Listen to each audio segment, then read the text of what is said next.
The NBA draft lottery is next week. Who will win the fade for Cade? I'm Madeline Burke for the Game Day here with Albert Wen. You can find him on social at AnalyticsCapper. And Albert, Houston has the best odds to get that #1 overall pick next week. And it's presumed that Cade Cunningham is the clear top choice in this year's NBA draft. Oklahoma State point guard, 6'8", 220, remarkable handles.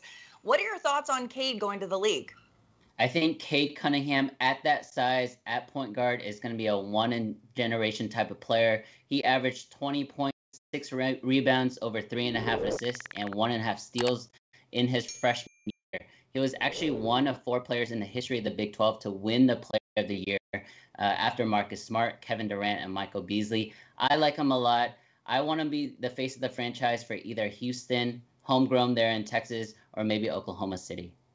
Yeah, it's going to be interesting to see how his game translates to the association, right? I think a lot of people were anticipating that in the NCAA tournament he would really shine and step into that spotlight, but Oklahoma State kind of went out early and he didn't make any super memorable moments in that tournament, but he's still a ridiculously talented player. 6'8" point guard.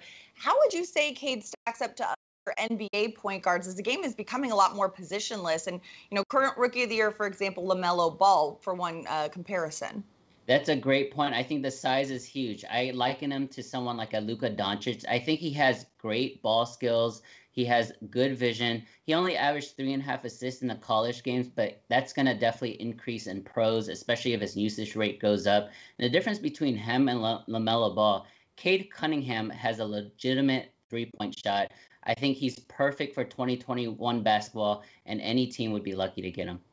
Yeah. Now, I mean, he's not the only prospect that's going to come in and make a difference in this league. When you look around the draft boards as things are coming together, the draft, of course, about a month away, who are some of the other prospects that you've got your eye on to make an instant impact? Yes, so you have great prospects like Jalen Suggs, Evan Mobley, but the guy that I'm really intrigued on is Jalen Green. He's the first high school recruit, big recruit that really forego college and went to the G League directly. So he's been playing against professionals and grown men for the last year. He's 6'5", only 170 pounds at point guard, but I want to see how well he does in the NBA.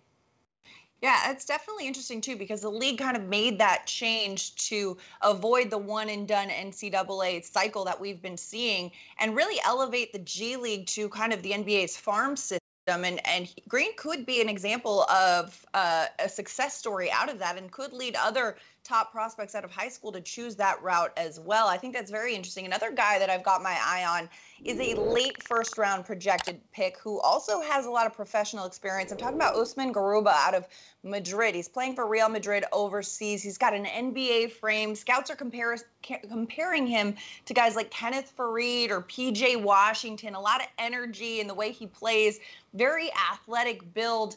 And he's, helped Real Madrid win the EuroLeague basketball tournament in 2019, has been playing with this professional style level for a lot of his life. I think he's used to that professional basketball game, and how his game translates to the association will be interesting as well. Look at Maddie with the late first-round pick here. I do like Garuba. There's been many examples of players coming from Europe, from that professional system, and just getting to the NBA and hitting the ground running. I think he would be a great asset for any team. Yeah, I think that there's one of the learning curves from college to the pros is learning how to be a professional, and that's something clearly he's been doing for quite some time, so that learning curve will be shortened for him. All right, continue to check in on thegameday.com for all the latest odds and predictions.